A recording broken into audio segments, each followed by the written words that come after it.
Yo, what up, guys? Welcome back to Patched. Welcome back, Yes. and I got an announcement to make.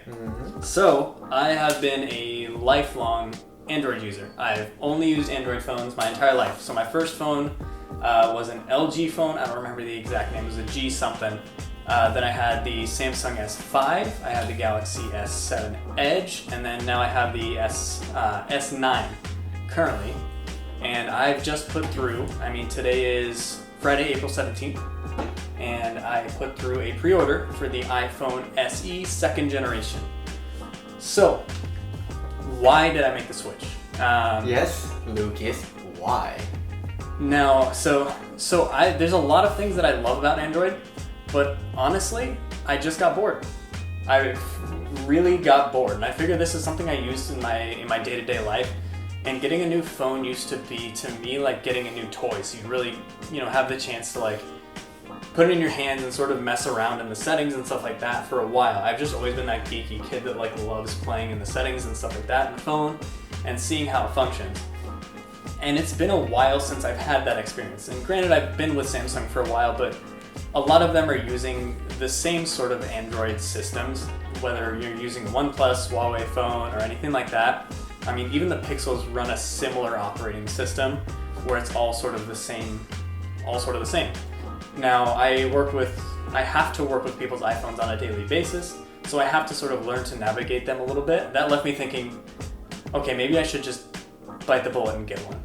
So I pre-ordered the SE, and I'm gonna see how that goes because it looks like the specs are gonna be pretty, favorable. And at the price point, I paid $450. I got the model with the 128 gigs of storage, and we're gonna see how that goes. Now, is this gonna be an upgrade or a downgrade? I'm not sure, but we're gonna be posting Definitely an upgrade. Yes. We're gonna be posting a first impressions video when I get it. We're gonna do a full review shortly after that when I've sort of had a little bit of time with the phone, and then we're gonna do after 1 week or 2 weeks, something like that, video talking about sort of what I liked about my Samsung phone, what I like about Apple, and what I'm missing, now that I'm on an Apple phone. So we'll sort of go over all of those aspects for you.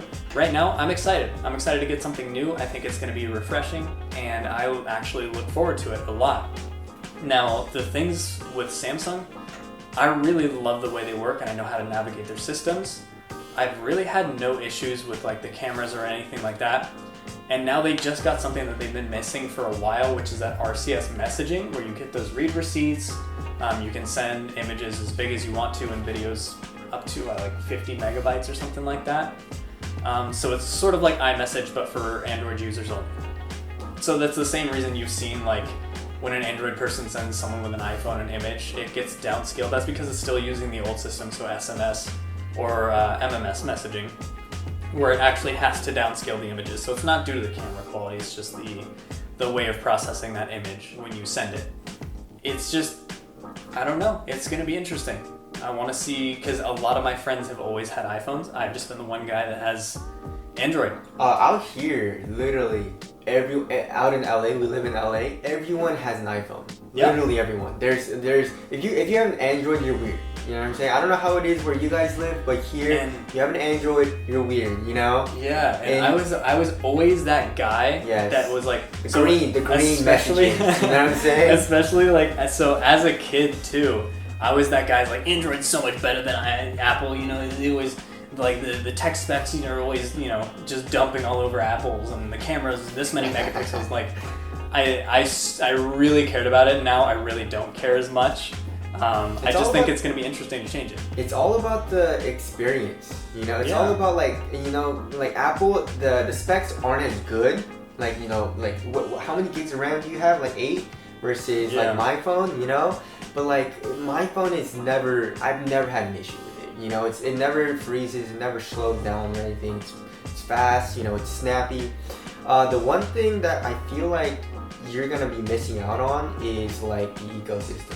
Because you're only gonna have a phone. He only has a PC. He doesn't have a MacBook or anything, or an iPad. Samsung Watch. Exactly. He doesn't have AirPods, and stuff like that. So he's definitely gonna be missing out on Apple products.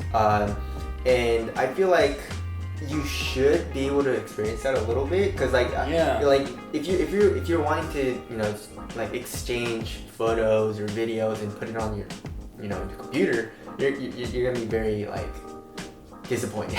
It's not gonna be nice. And, you know? And I am very interested to see, because I mean, last time I used iTunes was when I had an iPod Touch and I was like 12. Yeah. You know, so I'm interested to see how it's gonna work, because I'm not going to be delving that deep into the Apple ecosystem. I will have an Apple phone, and that's essentially it.